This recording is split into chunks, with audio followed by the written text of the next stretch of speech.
मुइज्जू ने कहा कि मालदीव की आर्थिक स्थिति कर्ज के कारण खराब हो रही है और विकास परियोजनाओं के लिए कोई बजट ही नहीं है। हालांकि चीन मालदीव में शीर्ष पर्यटन स्थल के रूप में भारत से आगे निकल गया है, लेकिन मालदीव की आर्थिक स्थिति बहुत खराब है। इस देश में नए प्रोजेक्ट के लिए पैसा नहीं है। राष्ट्रपति ने कहा कि उन्होंने पिछली सरकार से उधार लिया था। तो चलिए आज की इस वीडियो में इन सभी चीजों के बारे में बात करते हैं। पिछले नवंबर में मालदीव की सत्ता में आए मुइज्जू का झुकाव चीन की ओर है। चीन माली के सबसे बड़े ऋणदाताओं में से एक है। माना जा रहा है कि चीन से उन्हें और कर्ज मिल सकता है। इस बीच मालदीव के राष्ट्रपति मोहम्मद मुइज्जो ने कहा कि उनका देश इस समय कर्ज में डूबा हुआ है और खराब आर्थिक स्थिति से जूझ रहा है। मुइज्जू ने कहा कि उन्हें देश की खराब आर्थिक स्थिति पिछली सरकारों से विरासत में मिली है। ऐसे में वह अर्थव्यवस्था को लेकर जनता को गुमराह नहीं करना चाहते। मौजूदा आर्थिक स्थिति बहुत अच्छी नहीं है और देश पर भारी कर्ज को देखते हुए फिलहाल कोई नई विकास परियोजना शुरू नहीं की जा सकती है। मुइज्जू ने ऐसे समय में देश की अर्थव्यवस्था की वास्तविक स्थिति का खुलासा किया है, जब उन पर रुकी हुई विकास परियोजनाओं को फिर से शुरू करने का दबाव है। मुइज्जू ने गुरैधू में कहा कि न सिर्फ सरकारी कर्ज बल्कि सरकारी स्वामित्व वाली कंपनियों की उधारी भी काफी ज्यादा है। मैं स्थिरता को उसका सही अर्थ देने को लेकर उत्साहित हूं। यदि मैं वास्तविकता को ध्यान में रखे बिना इसी तरह कार्य करता रहा तो इसका कोई परिणाम नहीं निकलेगा। मुझे लगता है कि अगले 2 महीने सबसे कठिन होंगे। यह सबसे महत्वपूर्ण समय है। जुलाई से यह काफी आसान हो जाएगा। अब हम आय उत्पन्न करने के लिए आवश्यक कार्य शुरू कर रहे हैं। मुइज्जू ने कहा कि हम विकास परियोजनाओं को पूरा करने के लिए कर्ज का प्रबंधन करने की कोशिश कर रहे हैं। मैं और अधिक विकास परियोजनाओं को लागू करना चाहता हूं, लेकिन बजट की कमी के कारण हम सभी रुकी हुई परियोजनाओं को शुरू नहीं कर सकते हैं और नई परियोजनाओं को एक साथ शुरू नहीं कर सकते हैं। मालदीव के राष्ट्रपति ने कहा, हम लोगों से यह नहीं कह सकते कि वह एक ही समय में उनकी सभी इच्छाएं पूरी करेंगे।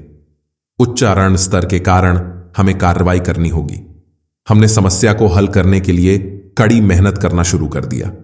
मुइज्जू ने कहा कि उन्होंने विश्व बैंक और IMF के प्रतिनिधियों से मुलाकात की और वे इस बात पर सहमत हुए कि देश की अर्थव्यवस्था में सुधार का समाधान सरकारी उपायों को लागू करना है। उन्होंने कहा, हम आपको बताएंगे कि क्या किया जा सकता है और क्या किया जा रहा है। कुछ चीजों में अधिक समय लग सकता है। हम अपनी बात के प्रति ईमानदार और सच्चे रहेंगे और हर चीज को बेहतर बनाएंगे।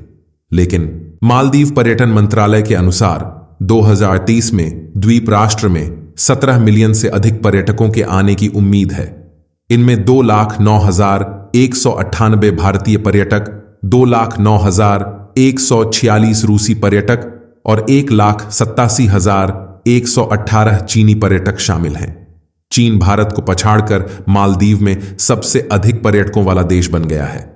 मालदीव और भारत के बीच राजनयिक विवाद के तहत सोमवार को यहां जारी आधिकारिक आंकड़ों में यह जानकारी सामने आई।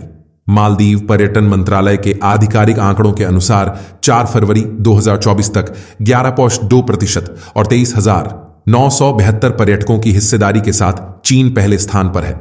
2023 में चीन तीसरे स्थान पर था। दूसरी ओर भारत, जो 2023 में पहले स्थान पर था, 4 फरवरी तक 16,536 पर्यटकों के साथ 5वें स्थान पर था। इस साल मालदीव में आने वाले पर्यटकों में भारत की हिस्सेदारी 7.7% है। यह घटनाक्रम मालदीव के 3 मंत्रियों द्वारा सोशल मीडिया पर भारत और प्रधानमंत्री नरेंद्र मोदी के खिलाफ अपमानजनक टिप्पणियों के बाद भारत की प्रतिक्रिया का परिणाम हो सकता है। प्रधानमंत्री मोदी ने जनवरी की शुरुआत में लक्षद्वीप की अपनी यात्रा के दौरान तस्वीरें और वीडियो पोस्ट की, जिसके बाद उपरोक्त टिप्पणियां की गईं। पीएम मोदी की टिप्पणी वायरल होने के तुरंत बाद देश की मशहूर हस्तियों सहित सैकड़ों सोशल मीडिया उपयोगकर्ताओं ने मालदीव में पर्यटन के बहिष्कार का आह्वान किया। इसके बाद कई सोशल मीडिया उपयोगकर्ताओं और कुछ ट्रैवल कंपनियों ने कहा कि राजनयिक विवाद के कारण बड़ी संख्या में भारतीयों ने मालदीव की अपनी नियोजित यात्राएं रद्द कर दी हैं। मालदीव पर्यटन मंत्रालय के अनुसार 2023 में द्वीप राष्ट्र में 17 मिलियन से अधिक पर्यटकों के आने की उम्मीद है।